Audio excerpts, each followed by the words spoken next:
चलो ध्यान दो, पिछले लेक्चर में हम लोग देख लिए थे कि किसी स्ट्रेट वायर की वजह से किसी पर्टिकुलर डिस्टेंस स्मॉल डी पर अगर कोई पॉइंट है, लेट्स से पॉइंट है P, और अगर ये अपर साइड वाले से एंगल बना रहा है θ1,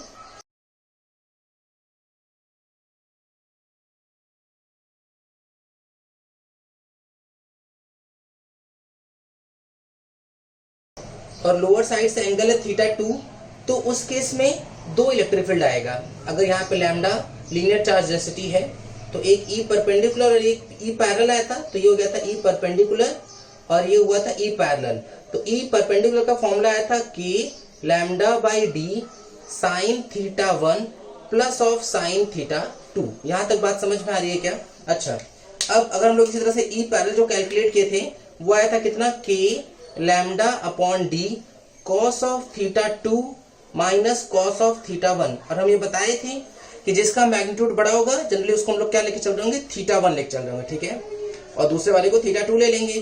तो हम पिछले टर्न पे E perpendicular, E parallel, D, θ1 और θ2 सब पे बात कर लिए थे अच्छे से, ठीक है। कुछ कुछ उसपे बेसिक्स हम लोग न्यूमेरिकल भी कर लिए थे अच्छे तरीके से। अब ध्यान देना, थोड़ा और आगे बढ़ रहे हैं, उसी से आगे चलते हैं, ठीक है। देखना, तो एक छोटा सा एग्जाम्पल और दे रहा है, उस पर ध्यान से ट्राई करो उसको। देखो, से मान लो कि कोई एक वायर है इनफाइनाइट लेंथ का, उसको ऐसे बेंड किया गया सेमी सर्कुलर रिंग के टाइप में, और फिर अगेन वो ऐसे इन्फिनिट तक गया हुआ है, ठीक है। ये इस तरीके की कुछ कहानी है, ठीक है। अच्छा, तो अब तुमको पता लगाना है कि ये जो सेमी सर्कुलर है उसका सेंटर है, मान लो ये वाली जो वैल्यू है ये, इसको लेट से हम लोग को समथिंग A मान लेते हैं, ठीक है, ये वैल्यू A है। तो अगर यहाँ पे कोई पॉइंट है P, तो तुमको पता लगाना है कि electric field at point P कितना होगा। इसका जो लीनियर चार्ज डेंसिटी है वो है लैम्डा कूलम पर मीटर, ठीक है। वीडियो रोक लो और 5 मिनट के लिए क्वेश्चन को ट्राई कर लो। कर लिए क्या ट्राई? देखना, सुनना ध्यान से।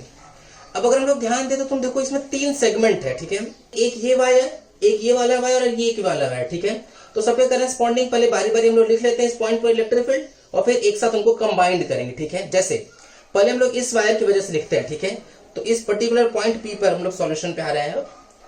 तो अगर हम इस पर्टिकुलर पॉइंट P पर इसकी वजह से इलेक्ट्रिक फील्ड लिखे, तो देखो एक तो इलेक्ट्रिक फील्ड आएगा इधर इधर दूर की तरफ, वो जाएगा E परपेंडिकुलर। अगर हम बात करें E परपेंडिकुलर की, तो वो वैल्यू आ कितना आ रहा होगा, देखना, ये वैल्यू आएगा कितना, K lambda upon D, D की जगह तो A हो जाएगा। फिर एक वैल्यू 90 डिग्री और एक तो वहीं उसी एज पर मिला तो 0 डिग्री, तो एक हो जाएगा कितना, साइन 90 प्लस ऑफ साइन 0। यहां तक बात समझ में आ रही है? साइन 0 की वैल्यू 0 और साइन 90 तो कितना हो जाएगा 1, तो वैल्यू कितना आ जाएगा, K लैम्डा बाई A। अब इधर की लाइंस ज्यादा है तो इलेक्ट्रिक फील्ड जो आ रहा होगा वो इधर की तरफ आ रहा होगा, तो उसका एक कंपोनेंट इधर आएगा। इसका मतलब कि जो E पैरेलल का डायरेक्शन आएगा वो इधर की तरफ आएगा, तो ये हम लोग का हो जाएगा E पैरेलल, ठीक है। अच्छा, क्या फॉर्मूला था भाई, K lambda by D cos of θ2, cos θ2 cos 0 की वैल्यू 1, और फिर क्या था, माइनस ऑफ कॉस 90, कॉस 90 की वैल्यू तो 0, तो किसको सॉल्व कर लिए तो कितना आ गया, ये आ गया K लैम्डा अपॉन डी। यहां तक बात क्लियर है क्या? एक और बार ट्राई करते हैं। अब हम लोग का इस वायर की वजह से हो गया, अब इस वायर की वजह से देखते हैं। अब इसकी वजह से परपेंडिकुलर जो होगा वो दूर की तरफ आएगा, तो ये हो जाएगा हम लोग का कौन, E परपेंडिकुलर, ठीक है। तो ये वैल्यू कितना हो जाएगा, K लैम्डा अपॉन A, ठीक है।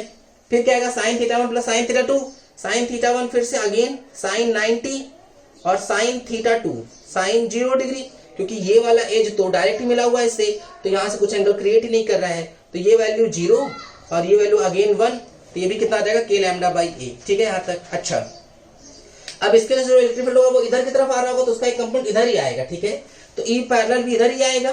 तो अगर हम लोग E पैरेलल कैलकुलेट करें तो again K lambda by D, D की जगह तो A हो जाएगा ऊपर वाले में भी, तो यहाँ पे भी A, यहाँ पे भी A।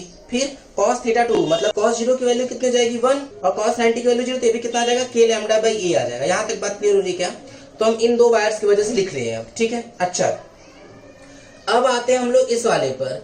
अगर हम सर्कुलर वाले की बात करें तो इसके लिए फॉर्मूला क्या था, अब उस पर आते हैं। सर्कुलर की वजह से अगर हम बात करते हैं तो सोचो, अब हम देखना ना, सर्कुलर की बात करते हैं, इसकी वजह से जो इलेक्ट्रिक फील्ड आएगा वैसे दूर की तरफ आएगा, तो वो इधर की तरफ आएगा, ठीक है। अच्छा, सर्कुलर की वजह से अगर ऐसे हम सर्कल बनाए कुछ, और सर्कल का अगर एंगल लेट से थीटा है, रेडियस r है, तो electric field at point P कितना आया था बताओ। Electric field at point P आता है 2k lambda by r sine of theta by 2, यही आता है क्या। तो यहाँ पे क्या आ जाएगा, अगर हम लोग इस वाले की वैल्यू लिख रहे हैं, देखना ये किसका था, ये तो इसका था, ये ई परपेंडिकुलर है ना, जो ये वाला हम वायर बनाए हुए ऐसे एरो दिए हुए हैं, इसकी वजह से हम लोग ये ई सर्कुलर लिख रहे हैं, ई सर्कुलर। तो वो कितना आएगा, दूर की तरफ आएगा, कितना 2k लैम्डा अपॉन ए साइन थीटा, थीटा की वैल्यू कितनी है 180 डिग्री, तो साइन 180 बाई 2 मतलब कितना आ जाएगा साइन 90, और साइन 90 की वैल्यू कितनी होती है 1 होती है। यहां तक बात क्लियर है क्या। अब तुम ध्यान दो, अब इस पॉइंट को हम दोबारा बना रहे हैं, इस पॉइंट पी पर देखा इलेक्ट्रिक फील्ड्स को, इधर की तरफ दोनों हैं तो जुड़ जाएंगे, कितना आएगा ये, तो ये आ जाएगा 2k लैम्डा अपॉन ए आएगा, ठीक है। ये ऊपर वाला k लैम्डा बाई ए, नीचे वाला भी k लैम्डा बाई ए, तो कैंसिल। तो इधर की तरफ क्या आया है, इधर की तरफ है 2k लैम्डा बाई ए, तो ये भी कैंसिल हो जाएगा। तो यहां से इसका मतलब कि अगर हम लोग electric field at point P की बात करें तो net electric field at point P कितना आ जाएगा, 0 आ जाएगा, ठीक है। तो ये एक अच्छा क्वेश्चन है क्योंकि इसमें स्ट्रेट वायर का भी यूज किए हुए, स्ट्रेट लाइन चार्ज का भी और कर्व लाइन चार्ज का भी यूज किया, ठीक है। तो सेंटर पे जो इलेक्ट्रिक फील्ड आ जाएगा वो कितना आ जाएगा 0, ठीक है। नोट कर लो इसको अच्छे से। चलो अब आगे बढ़ रहे हैं हम लोग, देखना सुनना। अब देखो आगे जो हम प्रूफ करने जा रहे हैं ना, ये प्रूफ इंपॉर्टेंट तो है, लेकिन अगर गॉस लॉ हम लोग पढ़ लिए होते, आगे जाके तुमको गॉस लॉ पढ़ाने वाले हैं, तो ये प्रूफ बहुत आसानी से हो जाएगा, ठीक है। लेकिन हम तुमको एक और तरीका सिखा रहे हैं। जैसे यहाँ पे तुम एक बात समझ लो, गॉस लॉ ना, कई बार बच्चे पूछते हैं कि सर जब हम लोग ऑलरेडी सब कुछ पढ़ चुके हैं तो फिर गॉस लॉ पढ़ने की क्या जरूरत है। तो गॉस लॉ जो है ना, वो कई क्वेश्चन को बहुत ज्यादा आसान कर रहा होगा, ठीक है। जैसे इसी क्वेश्चन को तुम अभी देख लो, ऐसा ही सेम एज इट इज यही क्वेश्चन तुमको हम लोग गॉस लॉ में भी कराएंगे, वहां यही क्वेश्चन 2 या 3 लाइन में प्रूफ हो जाएगा, ठीक है। अब यहाँ देखना, उसको बहुत लेंथी सा प्रूफ कर रहे होंगे, ध्यान दो। क्या बोला जा रहा है कि एक ना हॉलो स्फीयर, हम क्वेश्चन समझा दे रहे हैं बस, हॉलो स्फीयर, देखो हॉलो स्फीयर जो है ना, इसके करेस्पॉन्डिंग तुमको दिया हुआ है भाई। अच्छा हॉलो स्फीयर है तो क्या डिफाइन करेंगे हम लोग, linear charge density, surface charge density की वॉल्यूम चार्ज डेंसिटी, मतलब क्या डिफाइन करेंगे, लैम्डा सिग्मा की रो, ये तुमको बताना है अच्छे तरीके से। सोचो क्या डिफाइन करेंगे बताओ भाई। अच्छा इसके हम रेडियस की बात कर लेते हैं, ये रेडियस तुमको दिया हुआ है कैपिटल R, ठीक है। और इस पर सरफेस चार्ज डेंसिटी क्या डिफाइन होगा, यहाँ पे सरफेस चार्ज डेंसिटी डिफाइन होगा, कितना वैल्यू उसका दिया हुआ है, सिग्मा है मान लो, ठीक है, सिग्मा कूलॉम पर मीटर स्क्वायर, ठीक है। तुमसे पूछा जा रहा है कि ये जो सेंटर है, सेंटर लेट से पॉइंट P मान लेते हैं, तो सेंटर पे इलेक्ट्रिक फील्ड की वैल्यू कितनी होगी ये पूछा जा रहा है। चलो वीडियो रोक लो 5 मिनट के लिए और क्वेश्चन ट्राई करो, अच्छे से ट्राई करना भाई, क्योंकि एकदम एज इट इज यही हम तो फिर से बता रहे वही बात कि ये अगेन आएगा गॉस लॉ के टाइम पे, और 2-3 लाइन में इसको प्रूफ कर लेंगे, ठीक है। चलो कर लिए क्या ट्राई, देखना सुनना ध्यान से। वैसे इसके हिंट क्या है तुमको, हम अगेन अभी तुमको कुछ समझ में अगर मान लो नहीं आया है तो तुम फिर से समझो। देखो तुम्हें हिंट दे रहे हैं इसके लिए, फिर वीडियो रोकना और फिर से अगेन ट्राई करना। देखो सुनो कैसे कर रहे हैं भाई, दिमाग ये लगाया गया कि ऐसा कर लेते हैं कि अगर हम यहां से किसी पर्टिकुलर एंगल थीटा पर चले जाए, ऐसे थीटा पे, ठीक है, थीटा पे जाके हम एक डी थीटा का विड्थ कट कर लेते हैं, ऐसे डी थीटा, ठीक है। ये वैल्यू, ये थीटा गए हैं, ये जो वैल्यू है ये है डी थीटा, ठीक। अच्छा तो ये कितना आएगा, अगर तुम ध्यान दो तो देखना, देखो ये कितना है, ये है आर, क्योंकि भाई हॉलो स्फीयर है ना। अगर हम हॉलो स्फीयर की बात करें तो अगर हम सेंटर से जाएंगे तो जो रेडियस है वो कितना है आर। तो ऐसे तुम देखो, ऐसे समझ के रखो, ऐसे कुछ 3D में इस तरीके से है। तो ये वाला एंगल कितना है, ये वाला एंगल है डी थीटा। तो अगर हम इसकी बात करें तो तुम देखो ये आर्क हुआ कि नहीं, और आर्क जो होता है वो क्या होता है, एंगल इंटू रेडियस टाइप, तो क्या हो जाएगा आर्क, आर डी थीटा आएगा कि नहीं। तो ये वैल्यू कितना जाएगा, आर डी थीटा।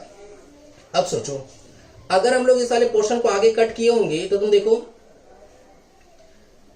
ये तुम्हें 3D में भाई अच्छे से इमेजिन करना पड़ेगा। जैसे अगर हम एक हॉलो स्फीयर ले, उसके सेंटर से किसी आर, किसी थीटा पे जाके एक डी थीटा कैसे स्ट्रिप कट करे, तो तुम देखो ध्यान से, हम लोग को ऊपर में एक पूरा सर्कल मिलेगा। इमेजिन करो, फिर से इमेजिन करो अच्छे से।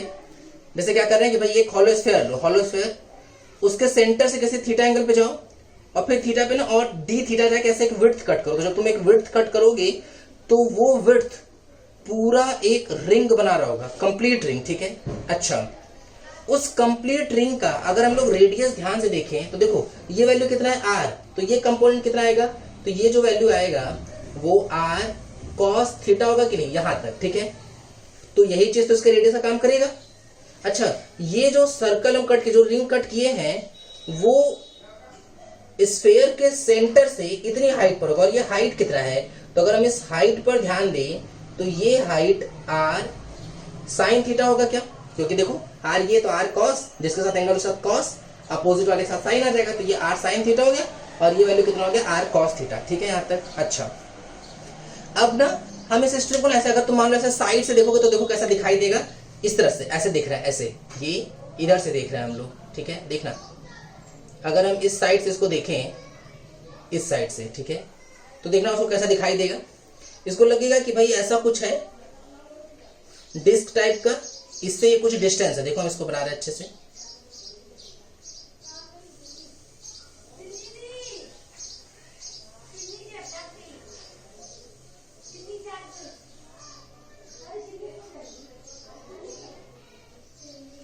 देखो ये कुछ ऐसे बन जाएगा, ठीक है। देखना ये देखो हम लोग का वो स्ट्रिप हो गया विड्थ, ऐसे साइड से देख रहे हैं, तो देखो ये, तो ये इसका ये रेडियस कितना, तो बोले अगर ये रेडियस की हम बात करें तो ये रेडियस हम लोग को पता है कितना है r cos थीटा, ठीक है। अच्छा, इतना डिस्टेंस पे, कितना डिस्टेंस पे, बोले r sin थीटा के डिस्टेंस पे वो वाला पॉइंट P है कि नहीं, तो तुम ध्यान दो ये हम लोग पढ़ के आए हैं पीछे कि अगर कोई रिंग है तो उससे सेंटर से किसी पर्टिकुलर डिस्टेंस पे इलेक्ट्रिक फील्ड कितना होता था, KQX upon r square plus x square की पावर 3/2 होता था। तो अगर हम लिखे यहाँ पे, देखना छोटा सा इलेक्ट्रिक फील्ड लिखते हैं, छोटा सा electric field at point P, तो देखो K DQ, x कितना है, x जो है वो r साइन थीटा होगा कि नहीं, अपॉन फिर क्या लिखेंगे r स्क्वायर कितना है भाई, r स्क्वायर है r square cos square theta plus x square कितना हो जाएगा r square sine square theta, पूरे की पावर कितना हो जाएगा 3/2। यहां तक बात समझ में आ रही है क्या। अच्छा, अब हम लोग दिमाग लगाते हैं इस dq चार्ज निकालने पर।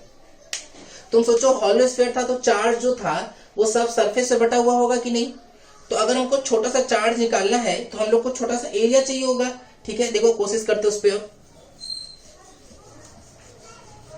देखना ध्यान से भाई, सिग्मा होता क्या है, सिग्मा होता है dq अपॉन dA, जैसे लैम्डा होता था ना dq अपॉन dl, क्योंकि छोटा चार्ज तो छोटा सा लेंथ होता था वहां पे। अब यहाँ सरफेस चार्ज डेंसिटी है तो छोटा सा चार्ज तो छोटा सा एरिया हो जाएगा।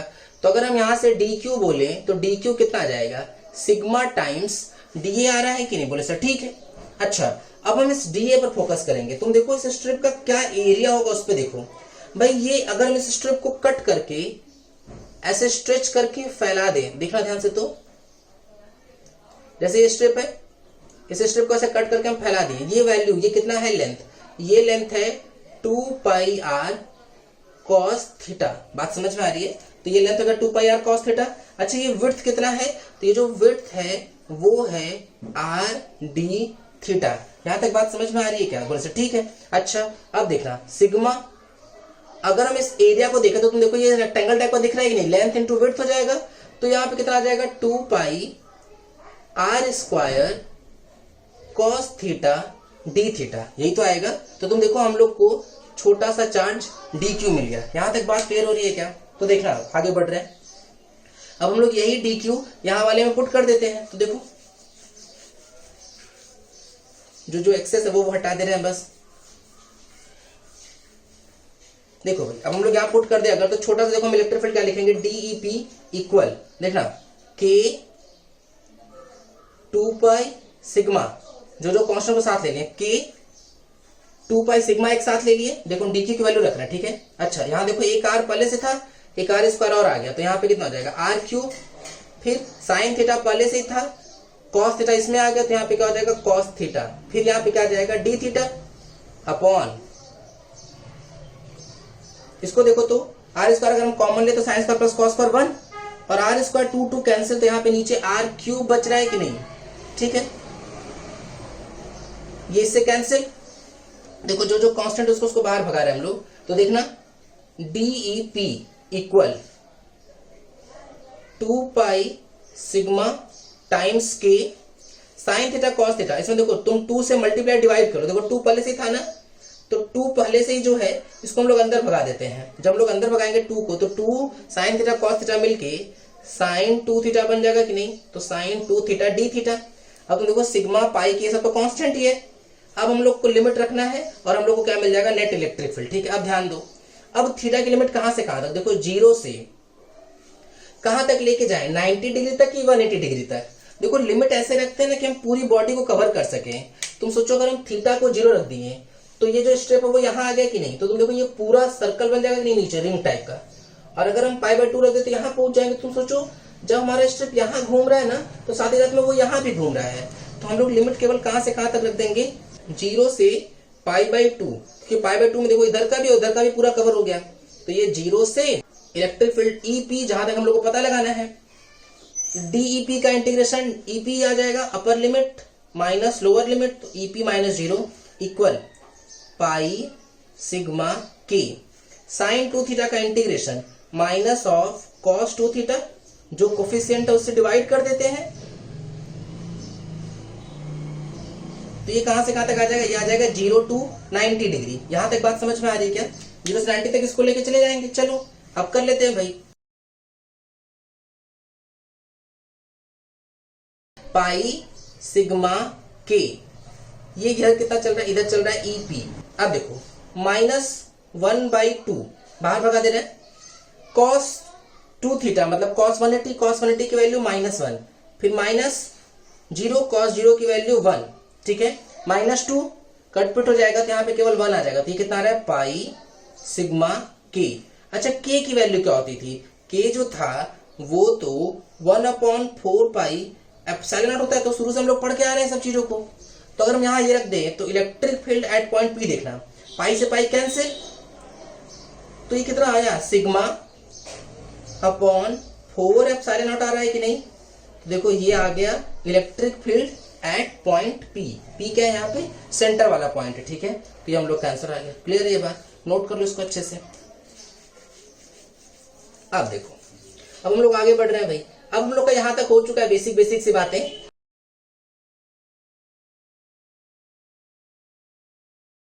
हम लोग पूरे डिटेल में इलेक्ट्रिक फील्ड पढ़ लिए हैं और इलेक्ट्रिक फोर्स पढ़ लिए। ठीक है, अब ये 2 बातें अच्छे से हो चुकी हैं। अब हम लोग के 2 और मेन टर्म हम लोग आगे जाके पढ़ेंगे, पोटेंशियल एनर्जी और एक पोटेंशियल। ठीक है, उसके पहले जो कुछ बेसिक बातें उनको भी अच्छे से क्लियर कर लेते हैं। देखो कई बार पूछा जाता है ना, जैसे देखो फील्ड लाइन के नाम से 3 जगह तुम पूरे 11th-12th में पढ़ोगे। ठीक है, इलेक्ट्रिक फील्ड लाइंस,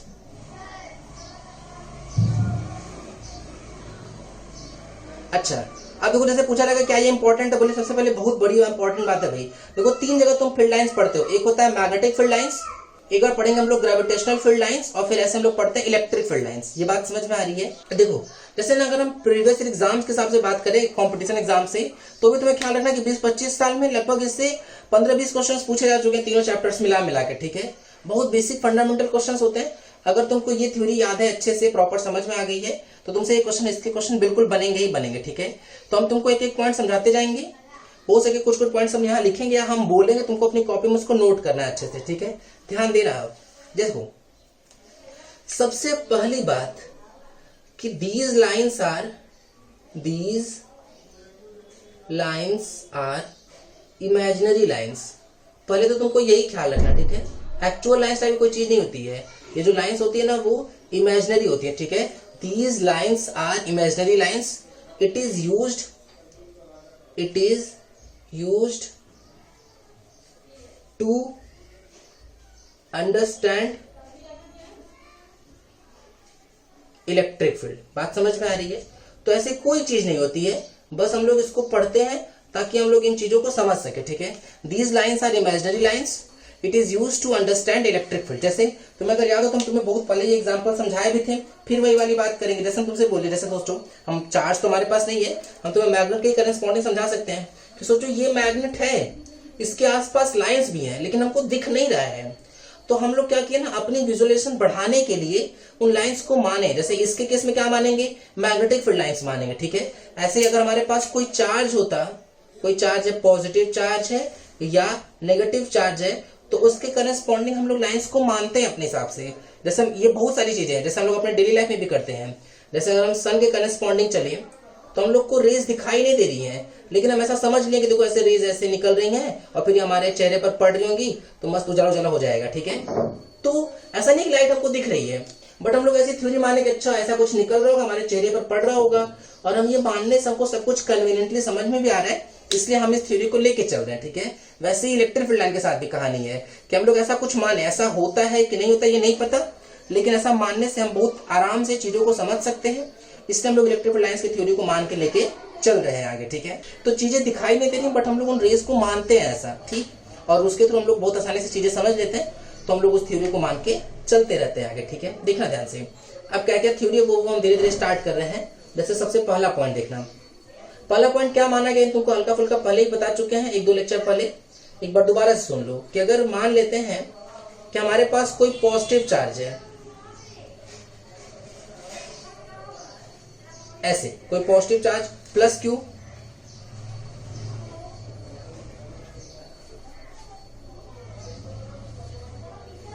और ऐसे ही को हमारे पास क्या है नेगेटिव चार्ज, ठीक है।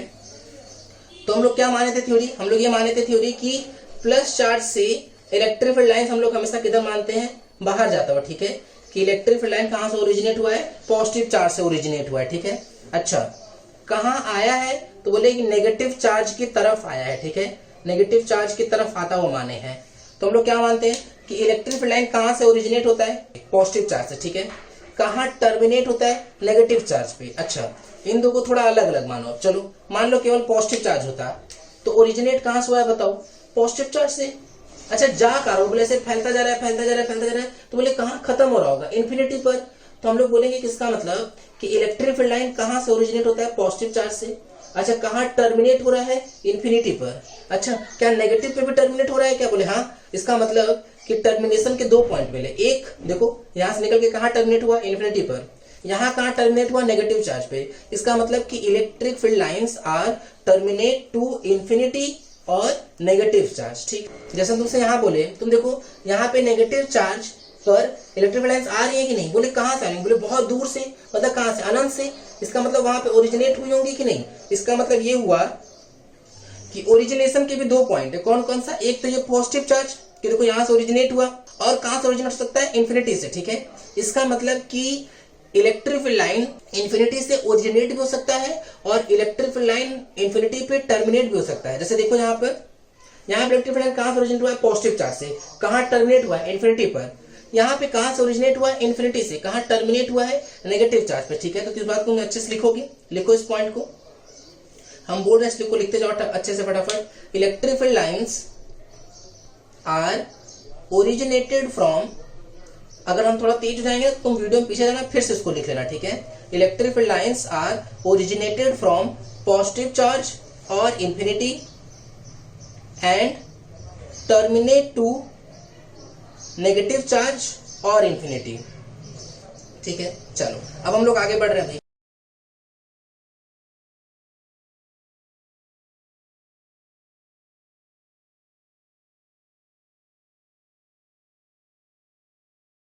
ऐसे हम कुछ कुछ पॉइंट्स दिखाते जाएंगे, उन पॉइंट्स को एकदम अच्छे से याद रखेंगे, तो फिर हम लोग ऐसे न्यूमेरिकल्स बनाने में हम लोग कोई दिक्कत नहीं आएगी, ठीक है। सुनना ध्यान से। जैसे अब हम तुमसे मान लो आगे बोले, सेकंड पॉइंट देखना कि भाई हमारे पास कोई ऐसे चार्ज रखा हुआ है, ठीक है, इस तरह से ऐसे इलेक्ट्रिक फील्ड लाइंस उस पर निकल रही है, ठीक है, ऐसे निकली इलेक्ट्रिक फील्ड लाइंस इस तरीके से कुछ, क्योंकि हम बता चुके भाई positive charge electric field line से ओरिजिनेट होती है, ठीक है, ऐसे मान, ठीक। अभी रहा इलेक्ट्रिक फील्ड, केवल इलेक्ट्रिक फील्ड लाइन को देखते हैं हम लोग। भाई हम लोग इसकी बात करें तो अगर हम किसी इलेक्ट्रिक फील्ड पर गए, किसी इलेक्ट्रिक फील्ड लाइन पर, और उस पर टेंजेंट ड्रॉ कर लिए, ऐसे टेंजेंट, तो ये जो टेंजेंट है ना, ये हमको डायरेक्शन देगा,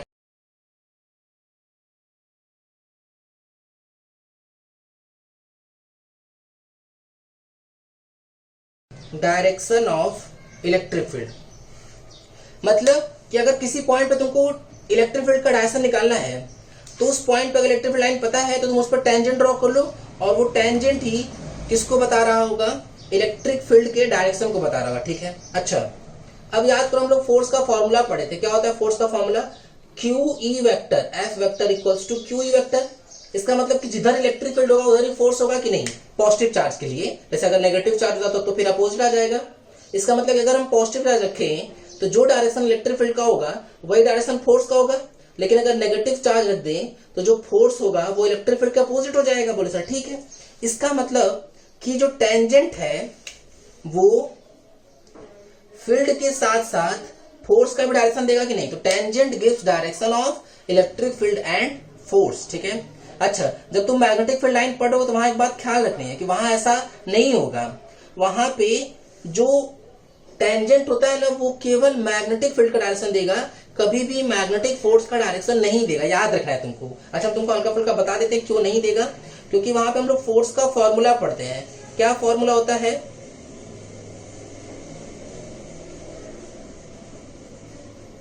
F vector equal q times v vector cross B vector. तो देखो ये जो फोर्स का डायरेक्शन होगा वो v और b दोनों से परपेंडिकुलर होगा कि नहीं, तो इसका मतलब कि इन दोनों का डायरेक्शन अलग अलग होगा। ठीक है, तो ये ख्याल रखना है। इसीलिए ना जो ये इलेक्ट्रिक फील्ड लाइंस है ना उनको कभी कभी इलेक्ट्रिक लाइन ऑफ फोर्स भी बोला जाता है। ठीक है, तो ये तुमको ख्याल रखना है कि जो इलेक्ट्रिक फील्ड लाइन है उसको कभी कभी हम लोग इलेक्ट्रिक लाइन ऑफ फोर्स भी बोलते हैं। लेकिन अभी तुमको बात क्लियर भी हो गया होगा कि अगर हम कभी भी मैग्नेटिक फील्ड लाइंस ड्रॉ करेंगे तो वो कभी भी उसको हम लोग मैग्नेटिक लाइन ऑफ फोर्सेस नहीं बोल सकते हैं। ठीक है यहाँ तक, तो ये हम लोग को पूरा क्लियर रखना है अच्छे तरीके से। ठीक है, कि भाई फोर्स हो गया, इलेक्ट्रिक फील्ड हो गया, ये सब चीजें अच्छे समझ के रखनी। क्लियर। अब यहाँ पे पॉइंट लिख लो, इस बात को लिखो, tangent at electric field line, tangent at electric field line will give the direction of electric field and force. So electric field lines are also called as electric lines of forces, also called as electric lines of forces. यहां तक बात सही है क्या? चलो अब next देखना, third point. जैसे ऐसे समझ के चलो,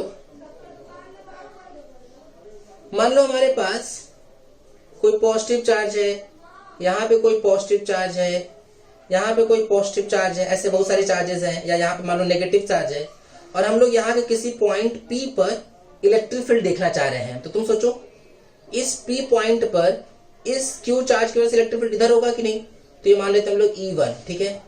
अच्छा, इसकी वजह से इधर E2, इस नेगेटिव की वजह से इसकी तरफ लेट से E3। ठीक है, ऐसे कुछ हो गया, मान लो E1 E2 E3। ठीक, सही है यहाँ तक। अच्छा, अब मान लो नेट निकाले तो नेट मान लो कुछ इधर आया E नेट। तो ये बताओ अभी हम तुमको क्या बोले, पिछले सेकंड पॉइंट में हम क्या बोले थे कि इलेक्ट्रिक फील्ड लाइन पर टेंजेंट ड्रॉ करो, वो इलेक्ट्रिक फील्ड का डायरेक्शन दे देगा। तो बोले कौन सा इलेक्ट्रिक फील्ड का डायरेक्शन देगा, E1 का डायरेक्शन देगा वो, कि E3 का, कि E2 का, कि E नेट का। तो किसका डायरेक्शन देगा बताओ, E नेट का। तो तुम्हें ख्याल रखना है, जैसे अगर हम यहाँ पे कभी भी, तुम्हें ख्याल रखना है इस तरीके से कि जो टेंजेंट होता है ना, tangent at electric field line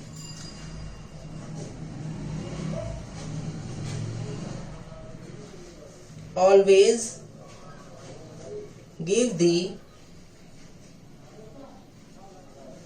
direction of net electric field at that point। ठीक है, तो ये तुमको ख्याल रखना चाहिए कि अगर हम कभी भी इलेक्ट्रिक फील्ड लाइन की बात करें तो इलेक्ट्रिक फील्ड लाइन पे अगर हम लोग टेंजेंट ड्रॉ करेंगे तो वो हमेशा नेट इलेक्ट्रिक फील्ड के डायरेक्शन को देता है, न कि इलेक्ट्रिक फील्ड जो इंडिविजुअल है उसके डायरेक्शन को देगा। ठीक है, तो ख्याल रखेंगे हम लोग हमेशा, लिख लो इस बात को, tangent at electric field line always give the direction of net electric field at that point.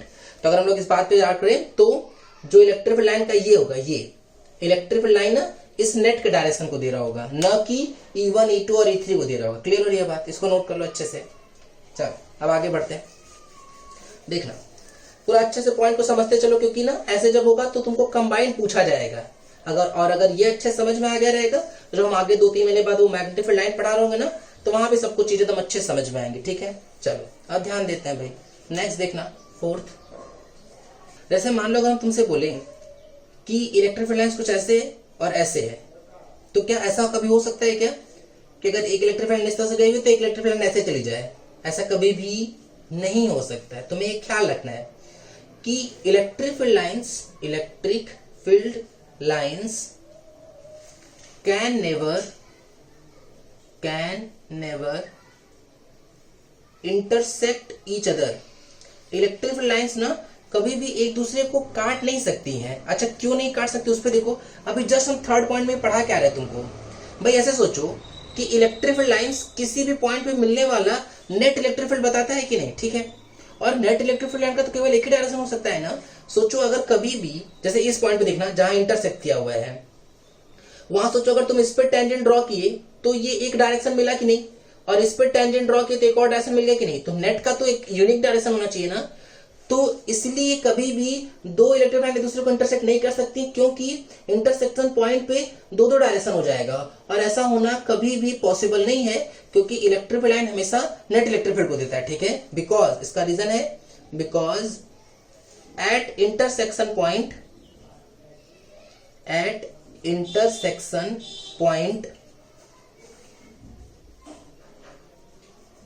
we will get two possible direction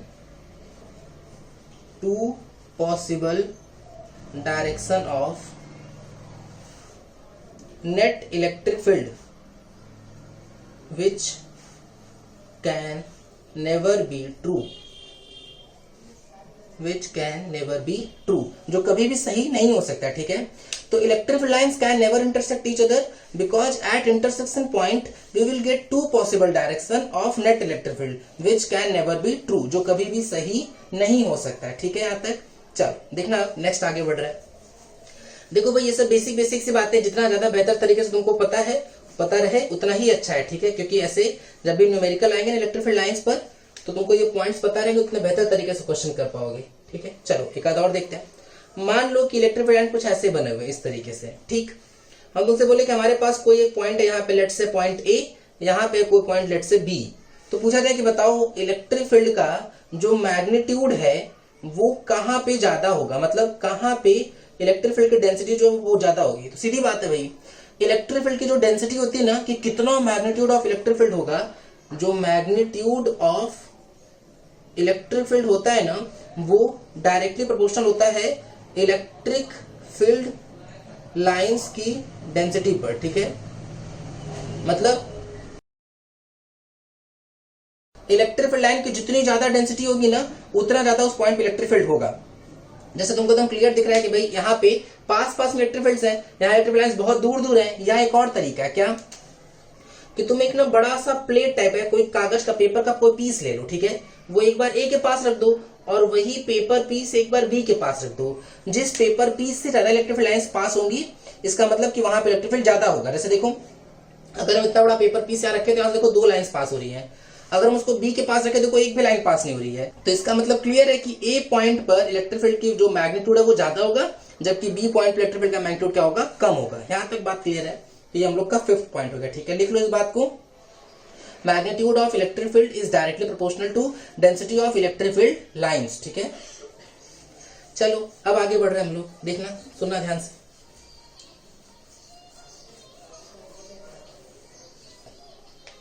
चलो देखो भाई, 6th पॉइंट की बात करते हैं। 6th पॉइंट देखना, क्या ख्याल रखना। देखो ये पॉइंट तुम्हें अभी बता रहे हैं, जब पोटेंशियल एनर्जी या पोटेंशियल के करेस्पॉन्डिंग चल रहा है, तो वहां हम इस बात को अच्छे से ड्राइव करेंगे कि इलेक्ट्रिक फील्ड जो है या इलेक्ट्रिक फोर्स जो है वो कंजर्वेटिव फोर्स क्यों है। रिमेंबर दैट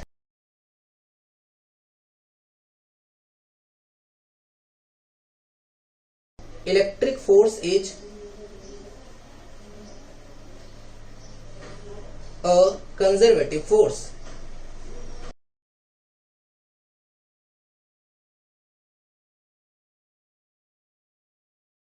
याद रखना है कि इलेक्ट्रिक फोर्स होता है ना, वो एक कंजर्वेटिव फोर्स होता है। ठीक है, अच्छा कंजर्वेटिव फोर्स का मतलब क्या होता है भाई, कंजर्वेटिव फोर्स का मतलब होता है कि work done in a close path must be 0। किसी क्लोज पाथ में जो वर्क डन चाहिए वो निश्चित तौर पे 0 होना चाहिए। ये बात हम लोग कर रहे हैं किसकी, WPE की। हम लोग वर्क और एनर्जी में चीज पढ़ चुके हैं, ठीक है। चलो ध्यान देना। अब यहां से हम एक पॉइंट निकालने वाले, सुनना देखना ध्यान से। जैसे अगर तुम कभी सोचो, मान लो कि इलेक्ट्रिक लाइन एक क्लोज लूप बनाया, ठीक है। अच्छा, अगर इलेक्ट्रिक लाइन एक क्लोज लूप बना रहा है तो अगर हम यहाँ टेंजेंट ड्रॉ करें यहाँ पे, या मान लो यहाँ पे हम कोई क्यू चार्ज रखे हैं और क्यू चार्ज को हम ऐसे लेके चलेगा, इस तरफ से ऐसे जा रहा है क्यू चार्ज, तो बताओ इलेक्ट्रिक फोर्स किधर लगेगा, इधर की तरफ। कितना, QE। अगर इलेक्ट्रिक फील्ड E है तो इस पे किधर फोर्स लगेगा, इधर QE। इधर किधर, QE। और इधर किधर, QE इधर, ठीक है। तो ऐसे ऐसे फोर्स लग रहा है। अच्छा, डिस्प्लेसमेंट किधर हो रहा है, इधर ही हो रहा है कि नहीं, तो ये फोर्स इधर ही डिस्प्लेसमेंट, फोर्स इधर ही डिस्प्लेसमेंट, फोर्स इधर ही डिस्प्लेसमेंट, और ये फोर्स इधर ही डिस्प्लेसमेंट। तुम देखो हर जगह फोर्स और डिस्प्लेसमेंट के बीच में जो एंगल है वो 0 डिग्री है कि नहीं। तो अगर हम लोग वर्क डन निकालेंगे तो वो नॉन जीरो आएगा। क्यों? क्योंकि भाई वर्क डन का फॉर्मूला क्या होता है, FD cos थीटा होता है कि नहीं, और cos 0 तो 1 हो गया, और हर जगह वर्क डन पॉजिटिव आ रहा है, तो नेट वर्क डन जो आएगा वो नॉन जीरो आ जाएगा कि नहीं, जो कि ऐसा नहीं होना चाहिए। क्यों? क्योंकि इलेक्ट्रिक फोर्स कैसा फोर्स है, कंजर्वेटिव। तो क्लोज पाथ में वर्क डन कैसा होना चाहिए था, 0 होना चाहिए था। मतलब अगर हम यहां से चल के यहीं पहुंच रहे हैं तो वर्क डन 0 होना चाहिए, जो कि ऐसा नहीं हो रहा है। इसलिए तुम्हें क्या ख्याल रखना है कि इलेक्ट्रिक फील्ड लाइंस जो हैं वो कभी भी क्लोज लूप में एग्जिस्ट नहीं कर सकती हैं। देखो सुनो, ये इंपॉर्टेंट बात है भाई। देखो इलेक्ट्रिक लाइन अगर क्लोज लूप में एग्जिस्ट करता तो वर्क डन नॉन जीरो आ जाता, तो ये बात गलत हो जाती है कि इलेक्ट्रिक फील्ड एक कंजर्वेटिव फोर्स है। इसलिए तुम्हें क्या ख्याल रखना है कि भाई उल्टा सोचो, अब इलेक्ट्रिक फील्ड एक कंजर्वेटिव फोर्स है तो वर्क डन एक क्लोज पाथ में 0 होना चाहिए था। तो इलेक्ट्रिक लाइन अगर क्लोज लूप बनाया तब तो 0 आया नहीं, इसलिए कभी भी इलेक्ट्रिक लाइन क्लोज लूप में एग्जिस्ट नहीं करते, ठीक। तो 6th पॉइंट क्या है वो देखना ध्यान से।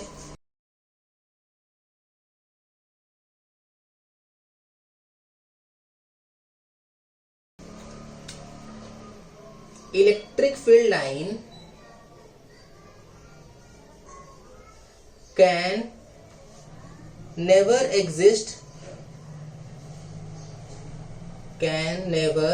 Exist in close loop. ये ख्याल रखना अच्छे से, ठीक है, कि इलेक्ट्रिक फील्ड लाइन ना कभी भी क्लोज लूप में एग्जिस्ट नहीं करता है, क्योंकि अगर क्लोज लूप में बनेगा तो वर्क डन एक क्लोज पाथ में नॉन जीरो जाएगा, जो कि ऐसा नहीं होना चाहिए, ठीक है। तो electric field line can never exist in close loop. अच्छा, यही चीज ना मैग्नेटिज्म में जस्ट उल्टा है। मैग्नेटिक फील्ड लाइन तुम ये पढ़ोगे कि magnetic field line always exist in close loop, ठीक है। ये बातें तुम्हें अच्छे समझ के रखनी, ठीक।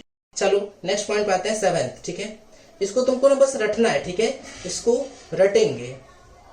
इसको समझने की बात हम करेंगे तो जब हम लोग गॉस लॉ वगैरह पढ़ रहे हो ना तो उस टाइम पे हम इसको प्रूव करा देंगे अच्छे से। फिलहाल तुमको बस इसको रटना है अभी, ठीक है। Electric field line is always perpendicular at surface of conductor.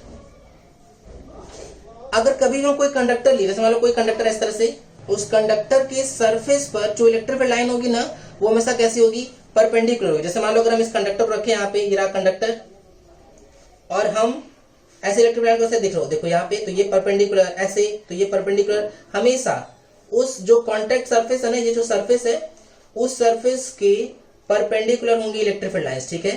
या तो अंदर आए या बाहर जा रही, कुछ भी हो रहा होगा, लेकिन ख्याल रखना है कि जब भी सरफेस पर इलेक्ट्रिक फील्ड बना रहे होंगे तो हमेशा कैसा होगा, परपेंडिकुलर होगा, ठीक है। चलो आप देखते हैं भाई, लास्ट पॉइंट देखना, 8th point electric field line का इंपॉर्टेंट पॉइंट है।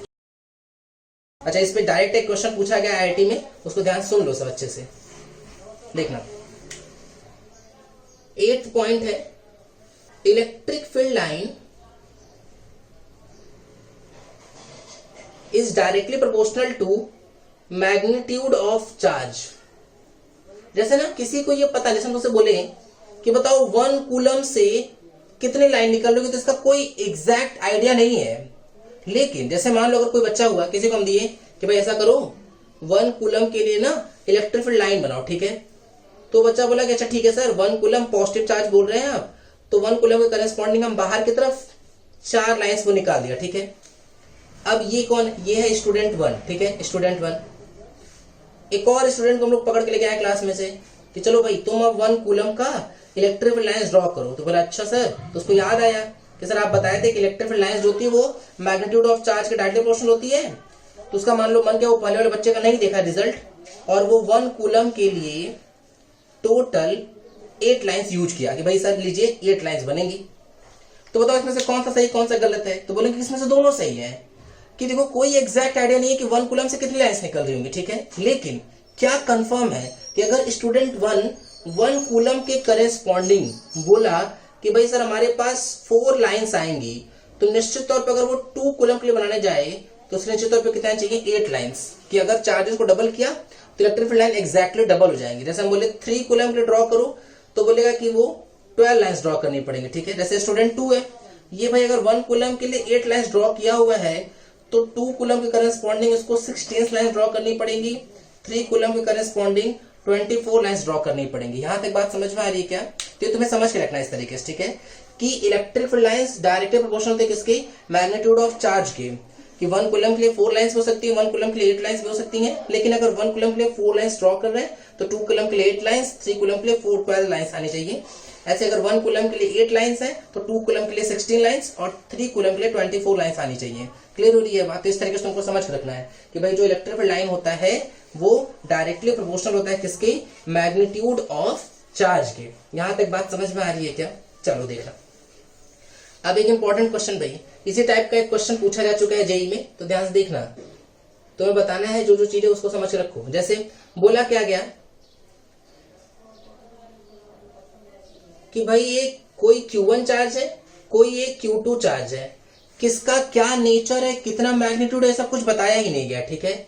बस कुछ कुछ ये डायग्राम दिया गया है। किसका डायग्राम है? इलेक्ट्रिक फील्ड लाइंस का डायग्राम दिया हुआ है, ठीक है।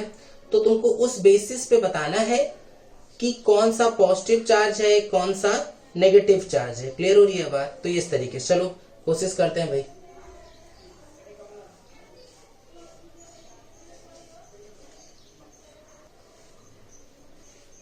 ये इस तरीके से, ठीक है। चलो तुमको बताना है कि कौन पॉजिटिव है कौन नेगेटिव है, और Q1 और Q2 इनके मैग्नीट्यूड का रेशियो भी बताना है, ठीक है। चलो वीडियो रोको 2 मिनट के लिए और क्वेश्चन ट्राई कर लो। कर लिए क्या ट्राई? देखना सुनना भाई, सिंपल बात है।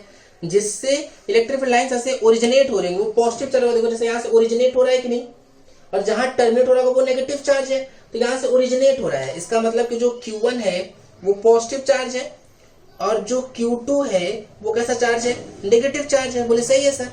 अच्छा अब Q1 और Q2 के मैग्नीट्यूड का रेशियो देख लेते हैं भाई। इनके अगर हम मैग्नीट्यूड के रेशियोज की बात करें, देखो जो मैग्नीट्यूड होता है वो इलेक्ट्रिक फील्ड लाइंस के number of electric field lines के प्रोपोर्शनल होता है। तो यहाँ देखो तो 1 2 3 4 5 6 7 8 9 10 अपॉन Q2 के लिए 1 2 3 4 5 मतलब कितना आ जाएगा 2:1 आ जाएगा। क्लियर हो रही है बात? नोट कर लो इसको अच्छे से।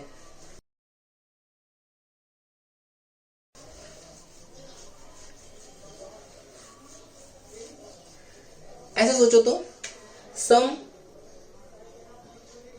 कॉन्फ़िगरेशन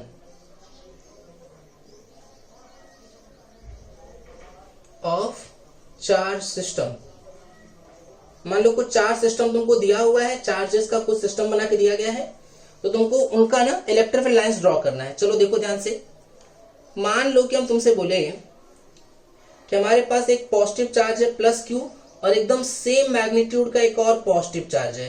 अब इस सिस्टम के लिए तुमको इलेक्ट्रिक फील्ड लाइन ड्रॉ करना है। चलो वीडियो रोको 2 मिनट के लिए और ड्रॉ करो। तो कर लिया क्या ड्रॉ? एक बार चेक करो तो देखो सही है कि नहीं। भाई देखो पॉजिटिव चार्ज है तो यहां से ओरिजिनेट होना चाहिए और यहां से भी ओरिजिनेट होना चाहिए। इस तरह से बनाना है कि एक दूसरे को इंटरसेक्ट नहीं करें, ठीक है, क्योंकि हम लोग इलेक्ट्रिक फील्ड लाइन की जितनी भी प्रॉपर्टी वो सब फॉलो होना चाहिए। तो चलो यहां से हम लोग देखेंगे भाई, ये इस तरीके से 1 2 3 4 5 ऐसे करते हुए कुछ इस तरह से ड्रॉ हो जाएंगे, इस तरह से, ठीक है। अच्छा ऐसे इधर देख लेंगे अगर हम लोग,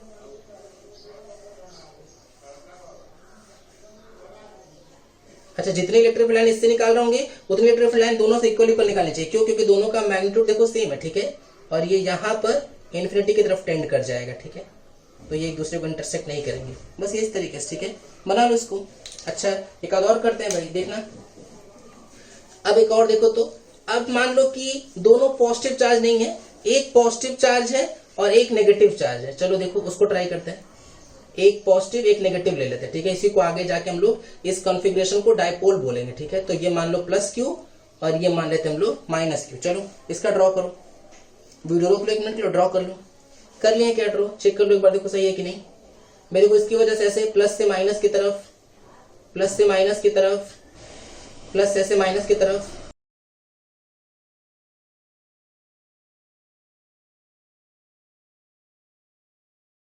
ऐसे।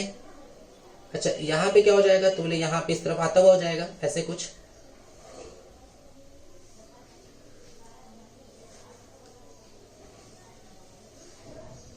यहाँ से ऐसे बाहर जा रहा होगा, ओरिजिनेट हो रहा होगा यहाँ से, और यहाँ पे टर्मिनेट हो रहा होगा कुछ ऐसे।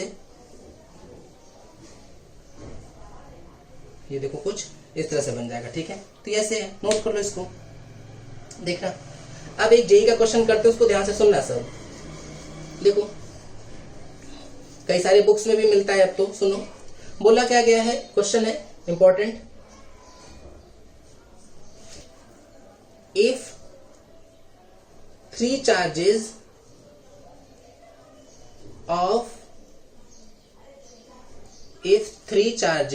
of equal magnitude is kept on corner of equilateral triangle.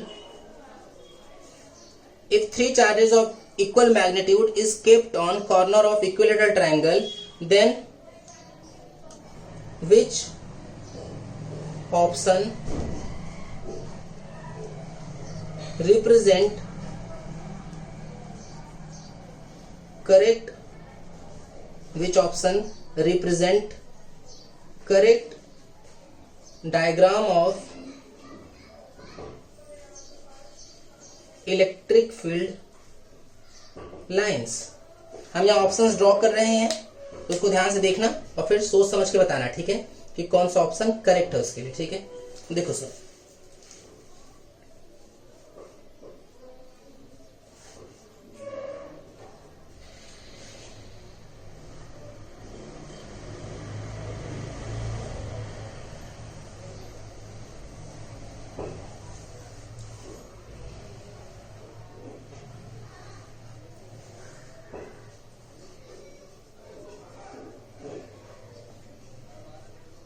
तो यहां पे ऐसे कुछ ड्रॉ किया हुआ इलेक्ट्रिक लाइंस, इस तरह से कुछ।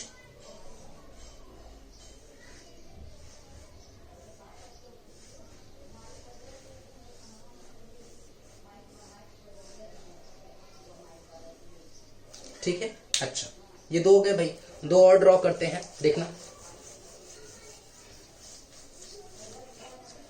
देखो थर्ड है, कुछ इस तरह से ड्रॉ किया गया है कि भाई ये रहा इक्विलेटरल ट्रायंगल हम लोग का, ये ऐसे, ये इस तरह से, और ऐसे ही फोर्थ हम लोग का दिया हुआ है।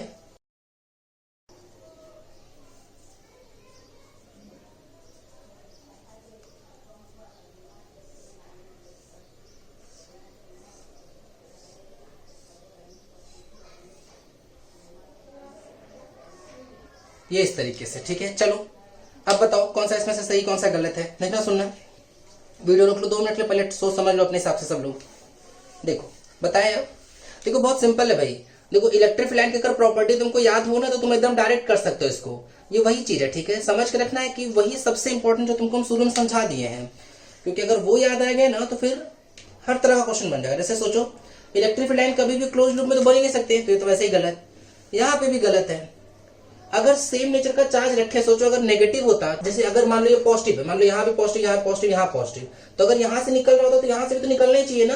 तो देखो ऐसे एरो बनाओगे तब तो इसकी तरफ टर्मिनेट करेगा कि नहीं, क्योंकि तो पॉजिटिव चार्ज था, तो ऐसा कभी नहीं होना चाहिए। या अगर हम सबको नेगेटिव ले लें तो इसकी तरफ टर्मिनेट तो करना चाहिए, लेकिन ये भी तो नेगेटिव है ना, तो इसकी तरफ भी टर्मिनेट करना चाहिए था, लेकिन यहाँ से तो ओरिजिनेट दिख रहा है, तो ये भी गलत हो जाएगा। तो सिर्फ कौन सा सही हो जाएगा इसका, फोर्थ वाला सही हो जाएगा। ठीक है, यहाँ तक बस नोट कर लो इसको अच्छे से। देखो हम इस लेक्चर में तुमको हम कंक्लूड कर देते हैं हल्का सा। इस लेक्चर में तुमको हम एक डेरिवेशन करा एकदम शुरू में कि अगर कोई हॉलो स्फीयर है, सिग्मा सरफेस चार्ज डेंसिटी है, तो उसके सेंटर पे इलेक्ट्रिक फील्ड कितना होगा। और हम तुमको बताएं कि जब हम लोग गॉस लॉ नाम का चैप्टर पढ़ रहे होंगे तो उसी प्रूफ को 2-3 लाइन में कर देंगे। ठीक है, तो गॉस लॉ इसलिए वहां इंपॉर्टेंट बताएंगे हम इस चीज को। हम वो कराएं कि भाई कोई अगर मान लो कोई हॉलो स्फीयर है तो उसके सेंटर पे कितना इलेक्ट्रिक फील्ड होगा। कितना आया था ये बताओ, सिग्मा अपॉन 4 एप्सिलॉन आया था क्या। फिर हम लोग क्या पढ़े, फिर हम लोग पढ़े इलेक्ट्रिक फील्ड लाइंस की प्रॉपर्टी के बारे में और उस पर बेस्ड 1-2 क्वेश्चन किए। ठीक है, तो आज के लेक्चर हम लोग इतना पढ़े हैं, तो इसको ध्यान से देख लो अच्छे से। ठीक है, बाकी नेक्स्ट लेक्चर में कंटिन्यू करते हैं। ठीक है, थैंक यू।